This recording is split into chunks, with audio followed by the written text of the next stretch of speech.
Well, I have some interesting news. I think I said something about the storm last week took out one of my trees and unfortunately took out my the roof of my porch, which that hasn't been dealt with. But a couple of guys came out yesterday and really cleaned up the backyard. So the one they took down they took out that tree, cleaned up a bunch of other trees that needed some help. They actually took trimmed a bunch of the trees on the roof too, so they won't endanger the roof. But what I was excited about is I had a tangerine tree. Notice the past tense had. When we bought the house, which was more than 15 years, around 15 years ago, this tangerine tree. And some years this tangerine tree just went nuts and it tasted good. And then I lost the tangerine tree to the freeze. Well, when they took the tree out, there was a tiny bud down near the base of the base, the ground. And so he left that. He didn't cut it all the way to the ground. He saw the bud and he said, "Do you want to leave it and see if it comes back?" And we went, "Yes! My tangerine tree may come back." I'm very excited. So we'll see. We'll see. There's hope. There's hope. So there's always hope. Tom sent me the picture and it's just these little tiny green things and I'm so excited. So, but yeah, so just wanted to share that little excitement of that bud. So anything that you lost to the freeze, don't give up hope. Some of it just may be taking its time. It had a good root system and yeah, we'll see. All right, it is May 6th. Our title is I Am Aware That God Recognizes Me as the Divine Person He Intended Me to Be, and I accept my inheritance of wholeness today. The Bible quote is, "Ye shall have a song as in the night, and gladness of the heart as when one goeth with a pipe into the mountain of the Lord." That's Isaiah 30:29. Let us see if we cannot take the pipe of faith and go into the mountain of the Lord, which is the secret place of the Most High within us, and let the whole pipeline of our lives flow from that perfect Spirit, which is the center of everything. I am one with the infinite and perfect Spirit, the giver of all good and perfect gifts. I open my mind and heart, and indeed my whole body, to the inflow of this divine presence. I know that this living presence is in every cell of my body and every function of my being. I now accept this divine presence as the health of my body, here and now. I accept it as that which looses from me all that is unlike the perfect expression of life. There is no doubt or fear in my mind that rejects in any way that God is right here, right now. My conscious acceptance of the fullness of the presence of God through joy and love flows out to bless those whom I would help, those with whom I would share this inner joy. I decree that whomsoever I would bring into the scope of my thought is now blessed and healed through the presence of good which is within. The radiance of joy in my own heart brings happiness into the lives of those around me. The abundance which prospers me supplies everyone around me with the good things of life. The light which warms the center of my own being so shines forth that all may find guidance and warmth and comfort in its rays. This is the light that lighteth every man that cometh into the world. This is the fount from which springs the living waters. I drink and shall not thirst again, and even as I drink, I hand the chalice of my faith to all. Wow. All right. The radiance of joy in my own heart brings happiness into the lives of those about me. I love that line. Because that line doesn't ask us to be any more than what we are. It doesn't ask us to be any more than who we already are. So when we are happy, other people feel it, and other people benefit from us being happy. And so that's one of those amazing things of just by being you, the authentic godling that you are, how you are a benefit to the people around you, the people that know you and the people that don't. Because it just kind of spills out from you. You become a light for other people. And other people kind of go, well, what does she know that I don't know? How is she happy? Well, because I know who I am. And more importantly, I know that God knows who I am. And that I am endeavoring to live to live the blueprint that God knows of me. And what God knows of me is that I'm happy and healthy and whole and creative and joyful and gracious and generous. All of those things that God knows about God's self, God knows about me and God knows about you. And so when we live that blueprint, then we're a benefit to everyone. I mean, obviously we're a benefit to ourselves. And we're a benefit to everyone around us just by virtue of being who we are.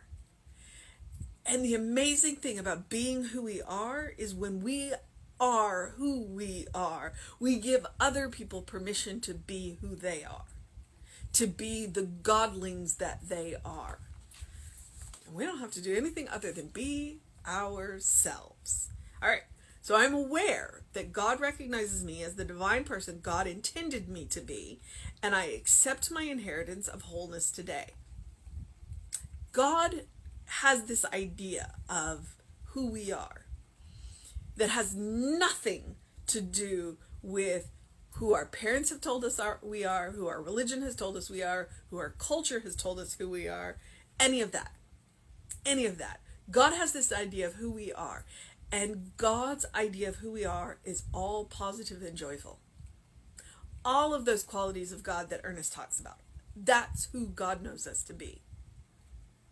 And when we accept that, and we are able to, I don't want to say reject, but peel off the parts that culture, religion, society, our parents have told us that we are. Peel off all of the layers that don't line up with what God knows about us, then we get to be who we are, and we're not carrying the weight of other people's opinions.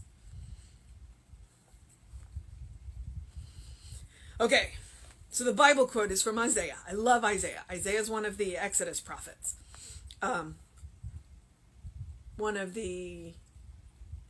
Maybe Exodus is the word I want to use.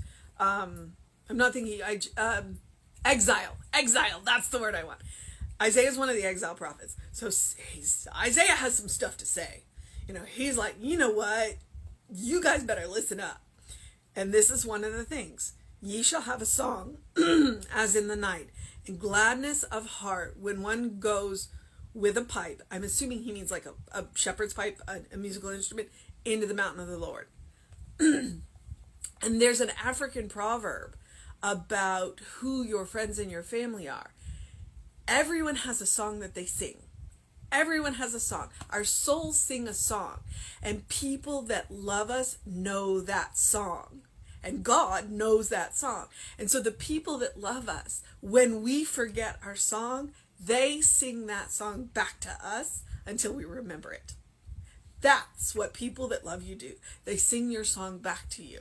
They remind you who you are. They remind you that you are a child of God. So we're going to take that song into the mountain of the Lord.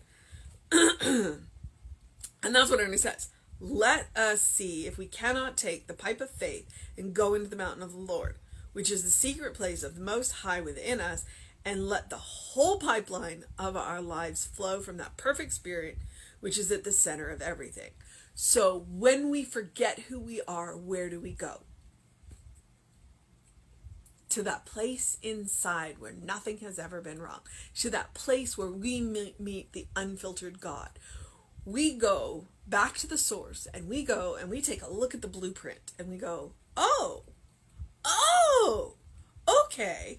And we fill up on that unfiltered God. We fill up on that unfiltered love. We fill up on that creativity, and we bring it back. We bring it back into the material, into the mortal, into the nonsense that's going on around us, into the chaos that can go on around us. We bring that back. We bring that memory of who we are back. And we put that coat on, and then we walk through the world. And other people see that coat and go, I had a coat like that. Where do I go to get that coat? That place where you meet the unfiltered God. That is why daily spiritual practice is so important. Because it reminds us, it gives us a chance to look at the blueprint. Or, as Jesse likes to say, it lets us look at we have all the puzzle pieces. We go there to look at the picture on the box. So we know what to do with the pieces that we have. So we know it. And we recognize the pieces when we see them. It's like, oh, wait, I need that piece. That's the piece I've been missing. That's why we go there. We go there to look at the blueprints. We go there to look at the picture on the box. And we bring it back with us. I am one with the infinite and perfect Spirit, giver of all good and perfect gifts. I open my mind and my heart, and indeed my whole body, to the inflow of this divine presence. Say that to yourself. Say that to yourself when you don't feel good. Say that to yourself when you are gearing up to do something. Remind yourself who your source is. Remind yourself where it's coming from, and remind yourself that it goes everywhere. There is not one cell in your body that God does not touch. I know that this living presence is in every cell of my body and every function of my being. I now accept this divine presence as the health of my body, here and now. I now accept. It's there, but it will be so much more powerful when you accept it. And that's one of the reasons why Ernest talks about expecting and accepting. We expect the good, and then when it shows up on our doorstep, we accept it. Because it's always there, it's always working, but when we accept it, it's way more powerful. I now accept this divine presence as the health of my body here and now. I accept it as that which looses from me all that is unlike the perfect expression of God. The perfect expression of God means it's also whole. So sometimes there are things that happen that are less than preferred. Well, it is part of the wholeness. And we'll get through it. There is no doubt or fear in my mind that rejects in any way all that God is right here, right now.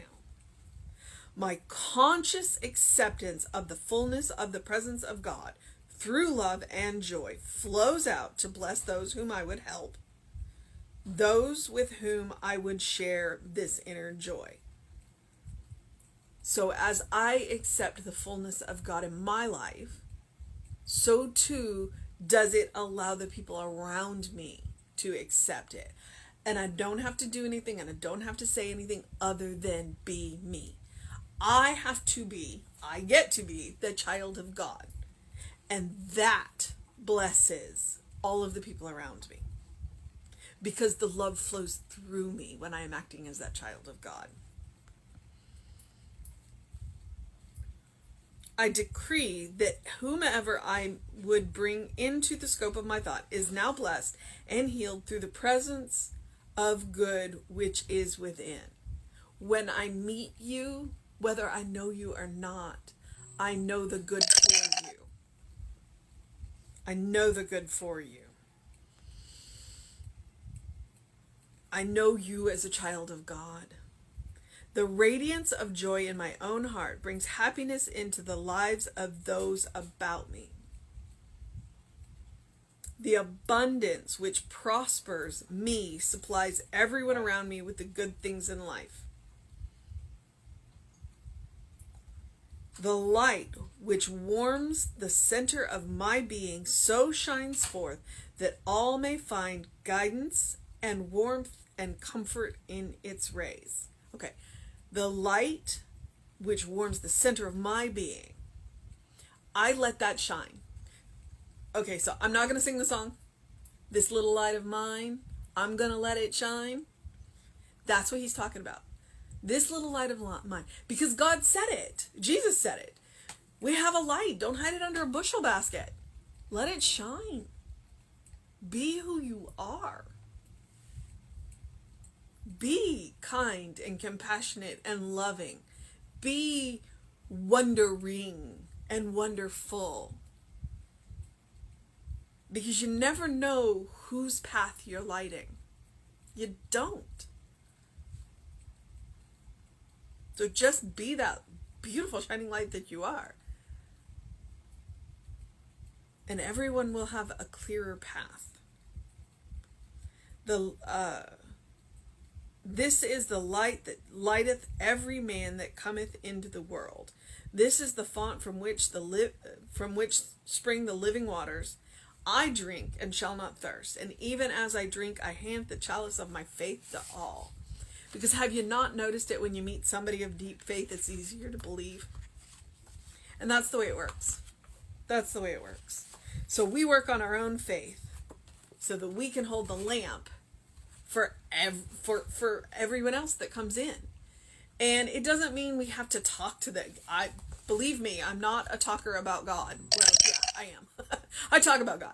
But in my everyday life, I don't necessarily talk about God. What I talk about, I'm not going to talk to you about my God. I'm going to show you my God. I'm going to show you my God by showing you my light. And when I show you my light, that means that I'm being kind and compassionate and loving, not because I have to, because I choose to. And I choose to because I know who I am. And I know who I am because I know I'm a child of God, because I turned the page. I'm re-referencing my title. I am aware that God recognizes me as the person that God intended me to be. God knows who I am. And I trust that I am acting as the person that God knows me to be. Because I believe in a kind and compassionate and loving God. So, our mission today, should we choose to accept it? I'm going to go back to my favorite line. The radiance of joy in our own heart brings happiness into the lives of those about us. So, our mission today, should we choose to accept it, is to be that radiant joy. To be that radiant joy. To be that child of God that we are. To know that we are children of God, and to know other people as children of God. All right, beloveds, I can hear my text messages going because I forgot to mute my phone. So I'm going to get off this so y'all don't have to keep listening to my text messages. But I am going to tell you or ask you, as I always do, please do something loving for yourself. Please do something kind for yourself. Please do something compassionate for yourself, whatever that looks like today. Today, it was a beautiful day. It was cool. It was the perfect day for a run. So do something to get some fresh air, engage your mind and your body, drink some water. Be willing to look in your own eyes in the mirror and see God looking back at you. To know that God knows you for that godling that you are. God knows who you are. God knows who you are. And God loves you for exactly who you are, because you are a beloved child of God in whom God is well pleased always and forever. And that is the way of the world. All right, beloveds? So please, look around. Open the windows of your soul. Allow the breath of heaven to remind you that you do live in heaven now. Always and forever. That is our state of grace. It is Thursday night, so Reverend David will be on Facebook Live around 5 p.m. with you. And there is a prayer circle tonight, so if you're interested in the prayer circle on Thursday night, please email info@creativelife.org to get that information. That one's done over Telebridge, which is a phone conferencing. So you can email that if you're interested in that. It's done by a couple of our practitioners, and they're wonderful. I will be back on Facebook Live with you at 9 a.m. And as always, these talks are archived on the Running Rev Ryan YouTube channel, so feel free to look us up. Have a wonderful day, and do what you need to do to take care of yourself, beloveds, all right? Know that you're loved.